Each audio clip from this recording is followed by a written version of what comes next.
I grew up in Troy, Michigan, it's the mitten in almost the middle of the United States. And when you're from Michigan, you point to your hand because it's shaped like a mitten. So I grew up right here in Michigan. I watched everything. I watched Saturday morning cartoons. I watched the Super Friends and all of the Warner Brothers stuff. I always watched, The Wonderful World of Disney and the Muppets and the Flintstones, you name it. I watched it. The Jetsons, all of it. I was doing musical theater.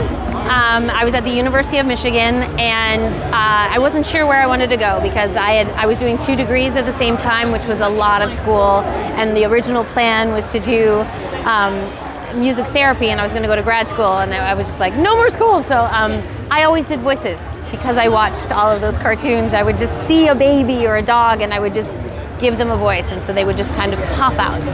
One of my instructors heard me doing a voice after a class, and she came running over. She's like, was that you? And I said, oh, sorry. Yeah, they just kind of come out. She said, no, you need to do voiceover. And it was like a light bulb. I was like, wait a minute, that's somebody's job. Yes, please.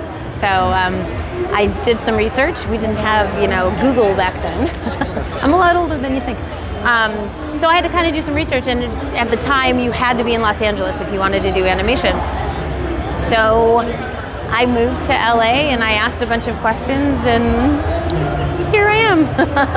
But I still kept doing theater, and I kept taking acting classes and all that stuff. So. It's gotten a lot faster, and actually since, even before COVID, but certainly post-COVID, I feel like it's sort of opened up to more people because we figured out how to do it remotely. My husband built me a booth, but even before he built it, I was working in my closet for 2 years. It was kind of crazy. I had to get a better microphone, of course, and some more equipment, but we figured it out. So I feel like it's kind of opened up, and it's also gotten a lot faster, and everything's digital, and technology has certainly changed the industry quite a bit. But the same things as far as like needing an agent and having to audition for pretty much everything that you do is still it's still a thing. I auditioned and I got a callback. A callback is the second audition. I went in for the callback, and actually Kate Higgins, who voiced Tails before me, was there. We were auditioning for the show Sonic Boom. And I didn't know that she was Tails before, and then I found out at that callback, and I was like, oh no. And she said, no, it's all right. They don't want me. She basically gave me her blessing, and here I am almost 10 years later. It's been a wild ride, but amazing. I was still working in my closet. It was still very COVID time. So the first 2 sessions, I was in my closet in Burbank. Ben Schwartz was in Vancouver, I think. The director was in Hawaii. We were all over the place. And then the rest of my sessions, I either did at Paramount Studios or Sony Studios, but I was still by myself. The engineer, we were masked, and he would come in and set up my microphone, and then he'd leave, and everyone was still on a screen. I didn't meet anybody in person until the premieres, but it was amazing. I still can't believe it happened. Sometimes I'm like, did I dream that? But it's been great. That's so hard. Because all of my characters, it feels like a little piece of me. It's really hard to play favorites.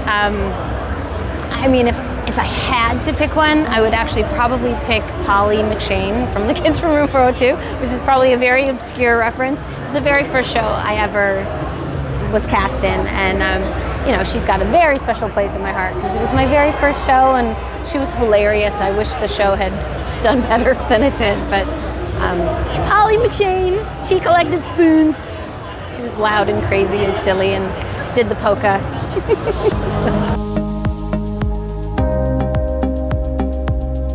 Oh, I would love to be a part of Star Wars or Star Trek.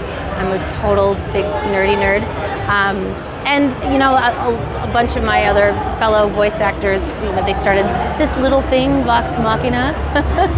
I would love to, just because it'd be so fun to work with them, but the world that they've created is amazing. All their D&D stuff is truly sensational what they've done. So I would love to just go play with them for, me a bone.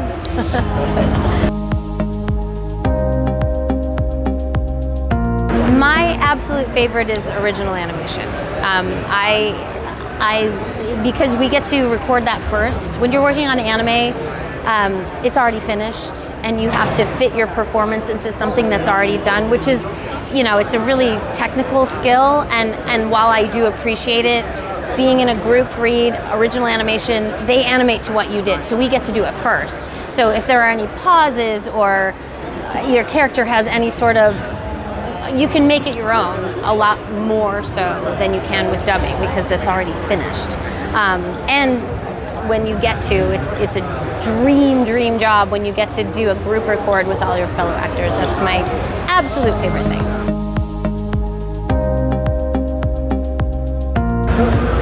I'm trying to think what I can tell you. There are definitely things coming out next year in 2024. And I'm not allowed to tell, but there are things coming, I promise. I post things on my social media, so when I'm allowed to tell you, I'll let you know. But there are some games and a couple other little things coming next year that they make me sign NDAs for everything, so I'm not allowed to talk about any of it yet.